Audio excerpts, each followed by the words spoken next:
So while I'm contemplating what to do and the pathway that I have to follow in order to um, pursue it, my youngest brother, Unique, who had put me on, he was shot in the head in Mm. Cromwell's in a very popular bar on Fulton Avenue at that time on Fulton Avenue. And I have, My condolences. yeah, and he survived, but my brother, one thing you should know and your audience members will know, and if anyone from Mount Vernon who's listening, they'll know this. My brothers Frank and Parrish, Rasson and Unique, was them dudes. They are the one who pioneered thugging for my generation of street cats in the city of Mount Vernon. In other words, um, they were the ultimate hustler's hustler. They were they was the toughest. There was bar none. And as I like to say, they was the rootin' its tootin' its cowboys in the whole damn city of Mount Vernon. And my youngest brother Parrish, despite the well-deserved reputation that he had for being, you know, that dude, he was killed in 1989, July 5th of 1989. He was killed, and just around that time, I was taking my first steps to going to, to go to college, and I was stopping to hustle. I found a job and stuff like that. And I should say, one of the things that contributed to my decision was a, a talk that I had with my youngest brother, my little brother Parrish. And, I would, after I had stopped hustling and had made the decision, listen, I'm not going to go to, I'm not going to become a repeat offender, go back to jail with another drug possession charge so that I could be sent up north.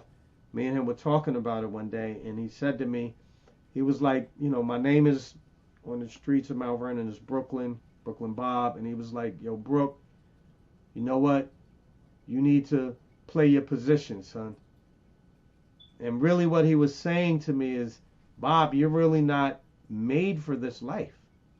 You're too nice a guy, actually. You do not have the temperament. You do not have You're the too nice. temperament that's required to thrive in this particular environment where caring for people is a weakness and will lead to you getting hurt, either financially or even physically. So it was watching him, what he went through.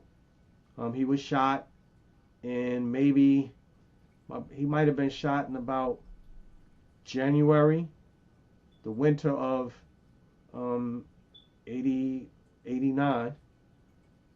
He was shot in his head and survived.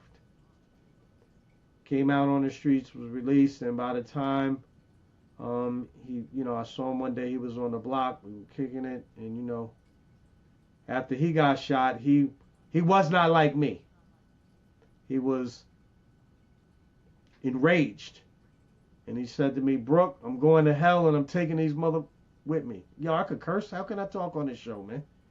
You could Say not whatever I want to say. say. Yeah, You say what you want to want to say. bleep me out? Nah, you good. All right, because to lend a certain authenticity to the story. He said to me, that's essentially what he said. Brooke, I'm going to hell, and I'm taking these with me.